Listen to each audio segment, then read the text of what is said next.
Talk English Podcast. English podcast for learning English. Have you ever felt like you're running on empty, even before your day truly begins? We've all been there, rushing through our mornings, feeling like we're just reacting to life instead of actively creating it. What if I told you that a few simple changes to your morning could completely change the trajectory of your day, your week, and even your entire life? Welcome to the Talk English podcast, where we help you master the English language by discussing real-life topics that matter. I'm Sarah. And I'm John. Today we're diving deep into the fascinating world of morning routines. We'll explore not just what a great morning routine looks like, but why it's so crucial for personal growth. We'll be using practical vocabulary, common phrases, and idiomatic expressions to help you expand your vocabulary in a natural, conversational way. So, get ready to supercharge your English skills while discovering the power of a proactive start to your day. And before we get started, if you're finding our content helpful, please take a moment to like this episode, subscribe to our channel, and hit the notification bell so you don't miss any of our new episodes.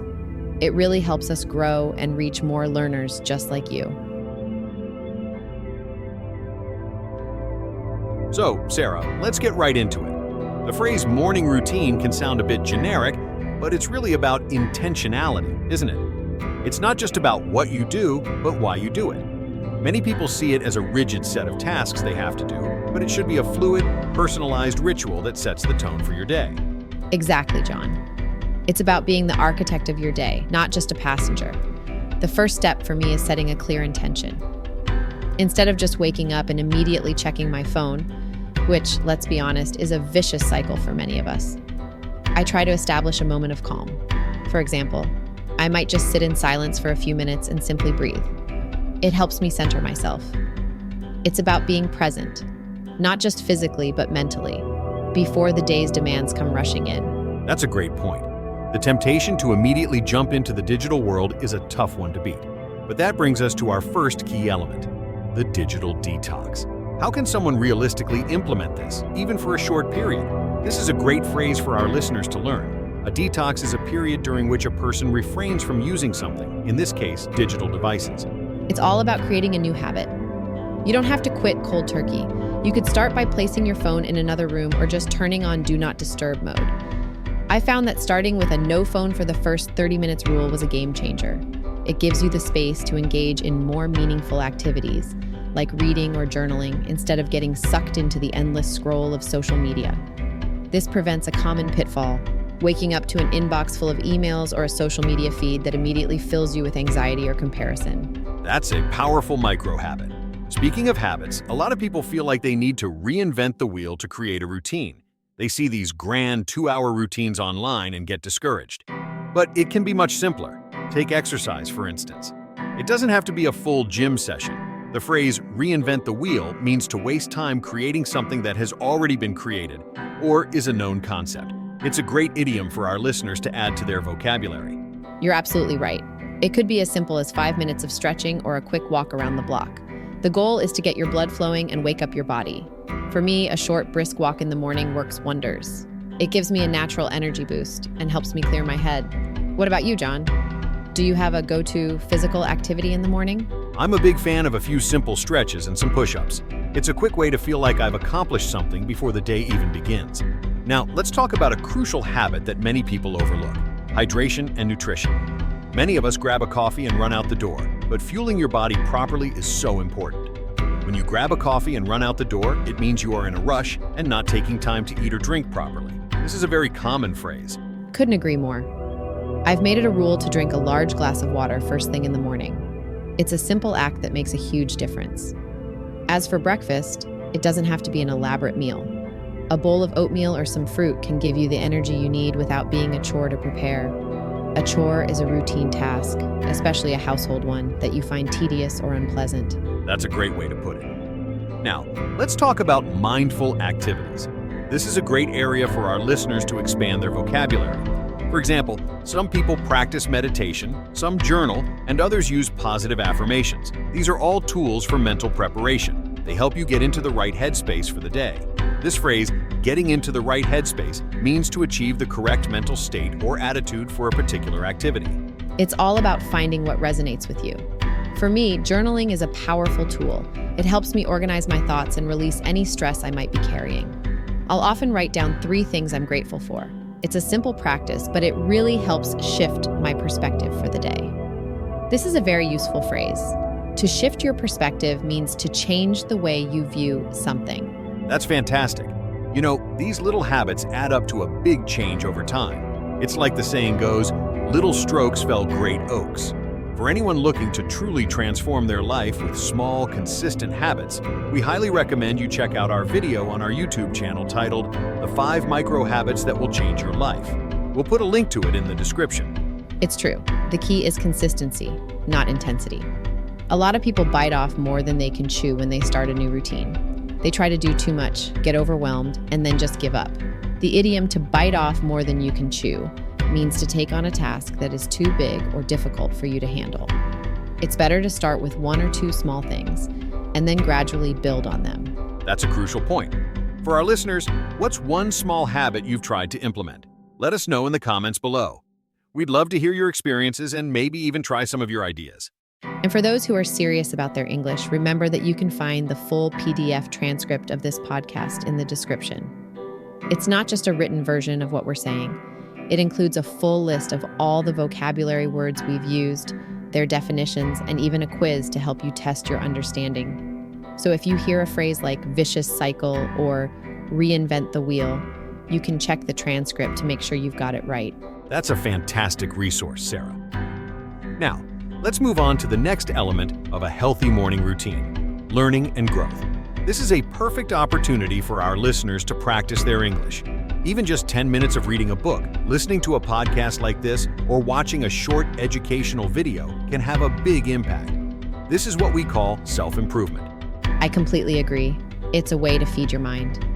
For me, reading a few pages of a nonfiction book is a great way to start. It helps me get into a learning mindset and feel more productive. This is also where you can find time to practice your English. Listen to an audiobook, review flashcards, or read an article. This kind of consistent practice, even for a short time, helps to solidify your language skills. To solidify means to make something stronger or more definite. That's a perfect example. And this ties into a bigger concept, which is mindful productivity. It's not about just being busy, it's about being purposeful. For instance, some people use the morning to plan their day. They create a list of priorities and map out their time. This helps them stay focused and prevents them from getting sidetracked. That's a huge one. Getting sidetracked means to be distracted from what you are doing. This is a challenge for everyone. A morning planning session helps you to stay on track. I've found that simply listing my top 3 priorities for the day makes a massive difference. It keeps me accountable and gives me a clear direction. The word accountable means being responsible for your actions. And let's not forget the importance of a spiritual or reflective practice. For many, this could be prayer, meditation, or just a few minutes of quiet contemplation. It helps you connect with your inner self and find a sense of peace before the world gets too loud. It's a way to nourish your soul. I couldn't agree more. This kind of practice helps to build your resilience. When you face challenges later in the day, you have a stronger foundation to fall back on. The phrase "to fall back on" means to use something for support when other things have failed. Before we continue, let's take a quick moment to invite our listeners to support us. If you're finding this podcast valuable for your English learning, please remember to like this video, subscribe to the Talk English podcast, and share it with your friends. Your engagement helps us reach more people who want to improve their English. Thanks, John. We've covered a lot of ground today, from physical and mental preparation to learning and growth. The overall message is that your morning routine isn't just a series of tasks. It's a ritual that prepares you for success and happiness. It gives you a sense of control and purpose. Exactly. It's about starting the day on your terms, rather than letting the day dictate your actions. It's about being proactive, not reactive. This isn't just about productivity, it's about well-being. A good morning routine helps you tackle the day head-on with a clear mind and a calm spirit. To tackle something head-on means to deal with a difficult situation directly and with determination. It's so true. I think many of us are guilty of letting our emotions and stress get the better of us. Having a strong morning routine can be a fantastic way to get a handle on your emotions before the chaos of the day sets in. And on that note, we have another great video that's perfect for anyone who wants to learn more about this topic. Be sure to check out Master Your Emotions and Find Your Peace on our channel. It offers practical strategies for managing your feelings and staying calm, which is a perfect complement to a good morning routine. We'll be sure to include that link in the description as well. Now, before we wrap up, let's touch on one last key element: flexibility. A good routine shouldn't be rigid. It's meant to serve you, not the other way around. If you miss a day, don't throw in the towel. Just start again the next day. The idiom "to throw in the towel" means to give up. The key is persistence, not perfection. Couldn't have said it better myself, John. It's all about progress, not perfection. A small, consistent effort is always better than a massive, short-lived one. Remember, you're in this for the long haul. This phrase means for a long period of time. Before we go, as a quick review for our listeners, we've covered a lot of new vocabulary and idioms. We talked about a vicious cycle, to center yourself, to reinvent the wheel, to grab a coffee and run out the door, and to bite off more than you can chew. We also discussed the importance of a digital detox, proper hydration, and mindful activities. We hope you found this episode both informative and helpful for your English language learning journey. Remember, the key to mastering any skill is to practice it consistently, and a morning routine is the perfect place to start.